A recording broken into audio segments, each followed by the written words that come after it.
আসলো tutorial time. তো ভালো করে স্কিন প্রিপারেশন করার পর অবশ্যই সামারের মেকআপ যেহেতু, তো আমি একটা গ্রিপ প্রাইমার ইউজ করেছি।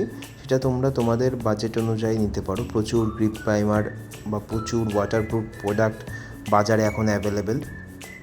তো দেখতেই পাচ্ছ আমি ডার্ক কালারের কনসিলার করার পর সেটাকে নিউট্রালাইজ করার পর একটা ফাউন্ডেশন ইউজ করেছি। আর অবশ্যই টেকনিক তো আছেই, তার সাথে সাথে খুব ভালো ওয়াটারপ্রুফ প্রোডাক্ট তোমাদের ইউজ করতে হবে তোমাদের মেকআপটাকে গরমে অনেকটা বেশি টিকিয়ে রাখার জন্য। তার সাথে সাথে সমস্ত আর্টিস্টদেরই আলাদা আলাদা পার্সোনাল টেকনিক্স থাকে কী করে লং লাস্টিং মেকআপ করবে। তো দেখতেই পাচ্ছ পরপর করে কি হচ্ছে স্কিনে।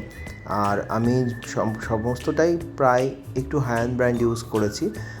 তো গরমকালে আমার সাজেশান এটাই যে খুব কমা ব্র্যান্ড দিয়ে কেউ কাজ করো না, মোটামুটি একটা রেঞ্জের ব্র্যান্ড রাখো যেগুলো একটু কাছাকাছি ওয়াটারপ্রুফের মতোই হয়। তো দেখতেই পাচ্ছ কথা বলতে বলতে আমার মেকআপটা প্রায় ডান। আর এখনকার ট্রেন্ডিং আই মেকআপ সাথে রেড কালার লিপস্টিক। তো আমার এই যে ছিল লুক ক্লাস ডেমনস্ট্রেশনে। তোমাদের কেমন লাগলো লুকটা অবশ্যই জানিও।